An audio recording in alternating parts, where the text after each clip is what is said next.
လုံးမင်္ဂလာပါဒီနေ့တော့တရားတို့တွေ grammar လေးပြန်ပြီးတော့ revision လုပ်မယ်ပေါ့နော်ဂျာမန်စာသင်တဲ့လူတိုင်းတော့သိမယ်ပေါ့နော်ဒီ article တွေပေါ့နော် article တွေကခေါင်းစားစေရပေါ့နော်ဒီ article တွေကြောင့်လည်းလူတွေကစိတ်ညစ်ကြရပေါ့နော်သူ article ကဘယ်လိုမှမလဲနည်းနည်းတခြားလူတွေတော့မသိဘူးပေါ့နော်တရားတက်တော့ article ကနည်းနည်းလေးကောင်းကိုက်စေတဲ့အရာလို့သတ်မှတ်ချင်တယ်ပေါ့နော်နည်းနည်းလေးခက်တယ်ပေါ့နော်ခက်တယ်ဆိုတော့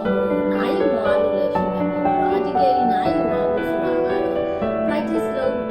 ရင်းနဲ့ပဲနားယူသွားလာမယ်လို့လည်းထင်တယ်ပေါ့နော်ဒီနေ့ကတော့ကိုကိုရာလည်း as mine ကိုတက်နေပြီဆိုတော့လေ့လာနေတဲ့အချိန်မှာ eyes ကဒီ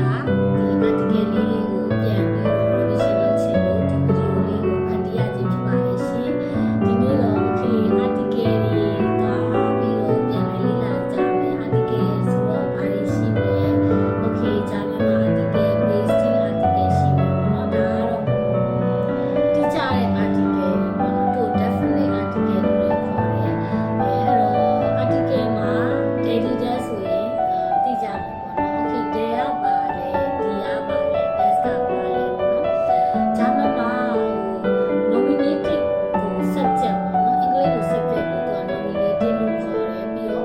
object ကတော့နှစ်မျိုးရှိရပေါ့နော်အခုဇာတိ object နဲ့ dati object ပေါ့နော်အခုက direct object လို့ပြောပြီးတော့ indirect object ကို dati လို့ခေါ်ပါတယ်အဲ့မှာ daily desk ကဘယ်လိုလဲပြောတာလဲ day ဆိုတာ masculine ပေါ့နော် masculine ကို neutral ဒီ neutral desk feminine article ကိုကြတော့သူကဒီ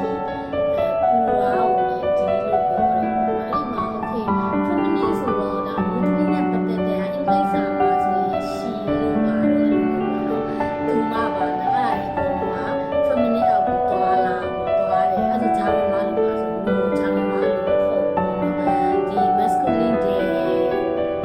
မှာပဲ article ရှိတယ်ပတ်သက်ရှိရ neutral ကိုတော့အရာဝတ္ထုတာကို neutral desk လို့ခေါ်တာလားလို့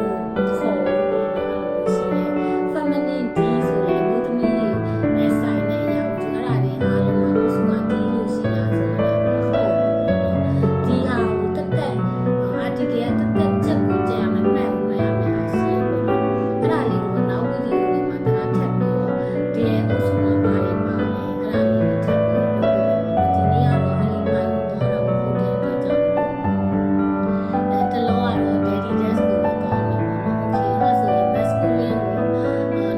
nominative subject ဆိုရင် day လို့ပြောမယ်အခုဇာတိဆိုရင် day ဒါတိဆိုရင် day အဲ့တော့ day neutral ဆိုရင်တော့ desk day feminine ဆိုရင် dd day plural ဆိုရင် dd day အဲ့လိုမျိုးသွားမယ် okay basic article ကိုသွားမယ် basic article ကိုကြတော့ I မပြောရသေးတဲ့အကြောင်းအရာတွေစပြောမယ်အကြောင်းအရာဆိုရင်သူက on basic ပေါ့နော် on basic article I ကိုသုံးတယ်ပေါ့နော်အဲ့တော့အပေါ်က dating တင်ရမယ်ဆိုရင်on basic မှာလည်းအဲ့လိုမျိုးလိုက်ပြီးတော့ပေါင်းသွားမှတ်သွားရင်သူကရတယ်ပေါ့နော်အဲ့တော့ I နဲ့ ပေါ့နော်သုံးတယ် neutral မှာဆိုရင်တော့ desk ဆိုရင် I နဲ့ feminine ဆိုရင် I နဲ့ ပေါ့နော်ဒါပေမဲ့ on basic မှာမရှိဘူးပေါ့နော်day day desk day dd day dd day ပြီးတော့ I နဲ့ neutral ဆိုရင် I နဲ့ plural ဆိုရင် I နဲ့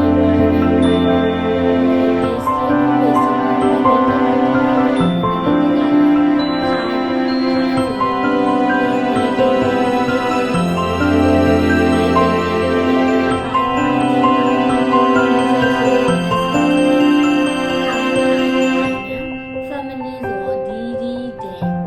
ဆိုတော့